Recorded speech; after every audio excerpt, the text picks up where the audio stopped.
Welcome to the Thriving Christian Artist, the podcast where we hope you connect with God to bust through the roadblocks that have held you back for years, create the work you love, and really live the life you know God created you to live as an artist in His kingdom. I'm Matt Tommy, your host. Let's get started. Well, hey, there's Matt Tommy, and I'm super excited that you're with me today here on the podcast. You know, I've been an artist now for, it seems like a long time. It's been over 24 years now. And thankfully, I've been able to move from an artist who really struggled artistically and spiritually and financially into one that's really thriving these days. And I love that for myself, but I also love sharing that journey with others. And you may know I have a mentoring program called Created to Thrive Artist Mentoring Program. And through that, I get to answer a lot of questions for artists every day, helping them, really move through the process of going from struggling and not understanding who they are into really being all that God's called them to be as a thriving artist. And two of the big questions that I always get, both in the mentoring program and also outside, just in talking to artists, every day, are number one, how to sell your art, and number two, where to sell your art. Because I've learned this, and I know this about myself, and I know this about a lot of artists. Most of us, if we just had our druthers, which is a Southern word for just, I would rather. If we had our druthers, we'd rather just stay in the studio and just make what we love and hope people would come by and buy it and that sort of thing. But how many of you know that is not the way it works? You've got to make what you love authentically and do that with excellence. But at the same time, you've also got to be attuned to how the market is responding. That is, how do clients respond to what you do?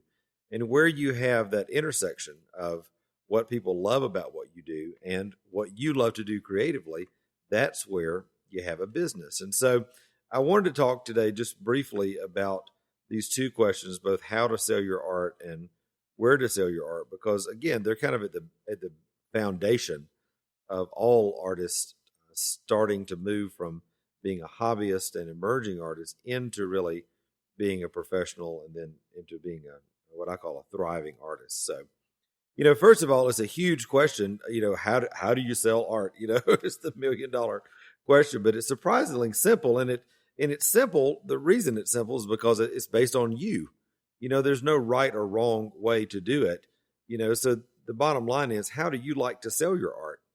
I found over the years that there are basically two ways that, somebody's going to sell their art, either direct to the customer, so either you have a gallery yourself or shows or open studio or through your website, online through social media, that sort of thing, or through a strategic partnership, like a gallery, an interior designer, an art consultant, a local store, an online art gallery, something like that. Or for me, it's kind of a combination of both. I lean more toward the direct to the customer side of things nowadays, but either way, it's really important to understand which strategy or which combination, 60-40, 70-30, of one or the other is going to be the most effective for you when you start thinking about how to sell your art. Now, when I first started asking that question, I did what most artists do, and I looked to others who I saw being successful, and I tried to model them. And that's, normal. Everybody does that, just trying to figure out a place to get started. But unfortunately for me, their model didn't really work. I had some friends that were potters who were doing an incredible business over, 10, 15, 20 years of selling. But most of their work, was being made in the studio and then sold through galleries. And a lot of them were introverts, and they really didn't like interacting with the public. They didn't really like doing direct sales. And so consequently, they had adopted sort of a wholesale methodology, which required them to make a whole bunch of production items and sell them at usually a 50% discount, and then sell through stores and galleries and things like that, and never really have any, if any, some interaction with that end user.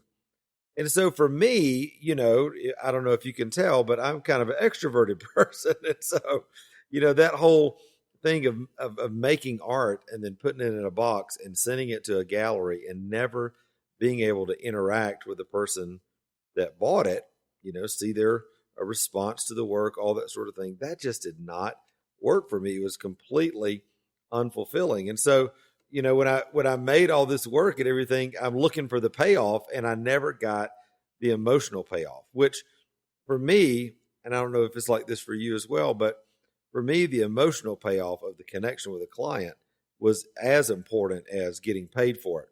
I love, hearing people come in the studio now and, oh my God, this is so beautiful. I love this. And da, da, da, da. And I was missing that. Now, the other methodology that I saw a lot of artists doing, and again, a lot of people do this, is going through retail art and craft shows.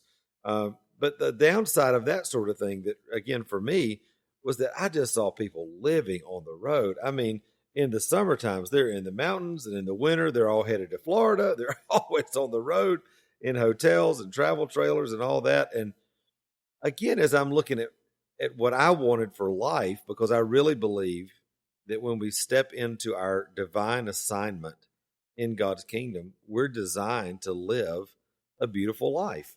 We're not designed to be just, living, paycheck to paycheck. We're not designed to be walking in this starving artist kind of thing. We're not just out there to be chasing money. We're out there to be listening to the voice of the Lord, creating the things that we love, walking in abundance in that, and bringing others onto that journey as the Lord opens the door. And so for me, as I've kind of gone from one end of things to the other, I really chose to pursue selling my art through a public studio here in Asheville's River Arts District. So I've got my own studio and gallery. So it's like, it's open all the time. You could, if you're in Asheville, come see me. We're here Tuesday through Saturday, 10 to 4. I'm working, creating my work, but then also people are walking in here all the time and talking to me and that sort of thing. And within a mile here, there's, 23 buildings, old warehouse buildings, 200 artists here in the district. And so it's a mecca. I mean, for artists and for art lovers and, collectors, designers, also lots of wealthy retirees, move here, build beautiful mountain homes, incorporate, local art into their homes. So I love that, because for me, and again, I'm talking about this in the context of how do you like to sell art? For me, I like the opportunity to get to make and sell and interact out of my studio right here. And the cool thing is I even deliver most of my work. And I know a lot of artists do that here in Asheville, again, because you get a really high level of interaction with your clients. You build relationships, and then they visit and, recommend friends and all that. And so the bottom line, I love doing it that way, but you have to determine for yourself, how do you like to sell? Maybe you are an introvert. Maybe you're like, man, Matt, I just want to stay in the studio and create. Well, that's awesome. Know that about yourself, and then create a sales plan that works for you. But also, I think, base it on the life that you want to live. Be clear about all of those expectations and desires that you have around your art and your life, because otherwise you can very quickly design a life and an art business that doesn't fit who you are. And at the end of the day, you're going to end up frustrated and not living the best, life that God has for you. Now, the other question, not just how to sell your art, but then where to sell your art is a new, thing that you may be asking as well. And they really go together, because how you sell your art ends up determining where you sell your art. See, there's no cookie cutter plan that works for everybody. And so as you consider, where to sell your art, make sure that you're crafting a strategy that fits how you like to create, how you like to sell, how you like to live, time off. Do you like interacting with people? Do you like people interrupting you during your creative process, or do you need to be alone? See, I just really believe at the core of my being that the artist's life is not just about cranking out product, but about really authentically creating work that you love and connecting with others who love what you do, and also making a profit. Because listen, if you're not making a profit, then you have a wonderful hobby. That's just the bottom line. So, with that being said, I think for people who really want to sell direct to clients, I would say some great places to consider selling your art are retail art and fine craft shows in your region and even nationally. And, check them out. Check out the reviews online. Check out, other artists that that have been to those sorts of things. I've done the American Craft Council shows over the years. Fabulous. And in Baltimore and in Atlanta and other places, San Francisco. Great, solid shows, open studios where people can see where and how and what, you're creating.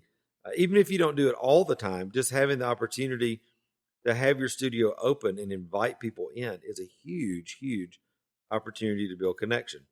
Obviously, through your website and social media, through friends and family recommendations, those are always huge. And personal recommendations from clients.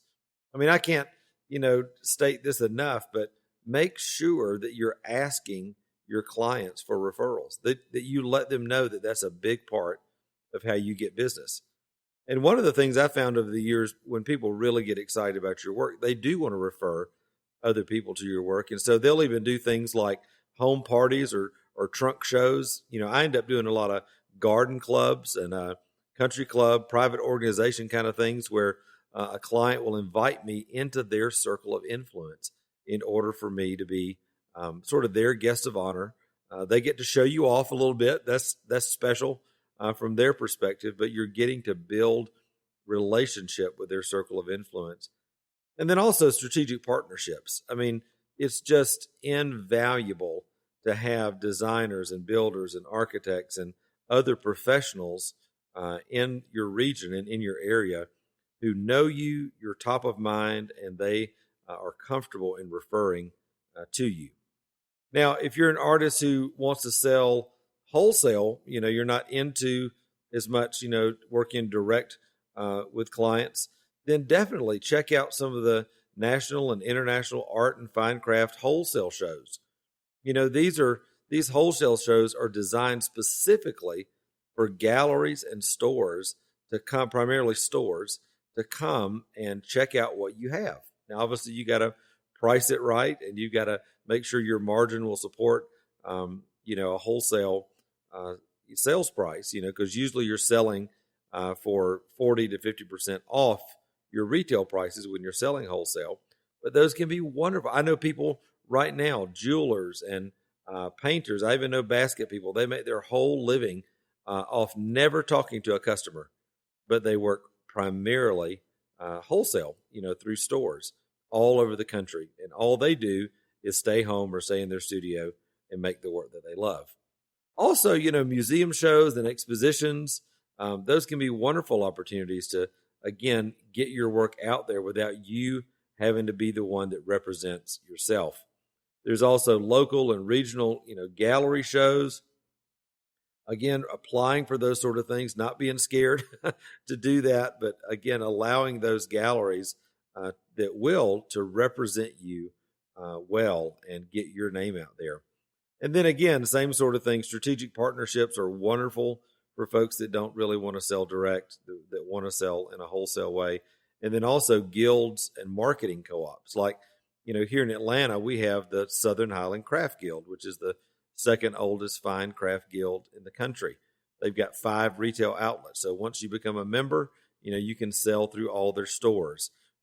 We have other co-ops here in Asheville and I know around the country of artists that get together and market their work together, either through a retail store, an online outlet, shows, things like that. We even did, the Lord gave me an idea several years ago. I did something called the WNC, Western North Carolina, WNC Design Guide, and I picked 23 other artists who all worked in the luxury mountain home market, and we created a book, and we did a show and several shows, and marketed ourselves together as sort of a one-stop shop for people who wanted to buy work, for their luxury mountain home. So that sort of thing, again, working with others who you can sort of link arms with is a huge, huge way to get your work out there without you having to do everything. Listen, I hope this has been really encouraging to you, because these 2 questions of how to sell your art and where to sell your art are really, really huge. And they're foundational, again, for any artist that wants to go in the marketplace. We talk about these things and a whole lot more in my Created to Thrive Artist Mentoring Program every day. you can always check that out on my website. And if you have a question or anything like that, hit me up on Instagram or Facebook. I'm always glad to answer any questions you have and help you take the next step toward thriving in all that God has designed you to be. Hey, thanks so much for spending a few minutes with me today on the podcast. Listen, I hope it's been a huge encouragement to you on your journey as an artist. Hey, also, before you leave, make sure to hit the subscribe button so you don't miss any of the other episodes of the Thriving Christian Artist podcast. And also, be sure to connect with me on Facebook, Instagram, or at my website, which is matttommeymentoring.com. Until next time, remember, you were created to thrive. Bye-bye.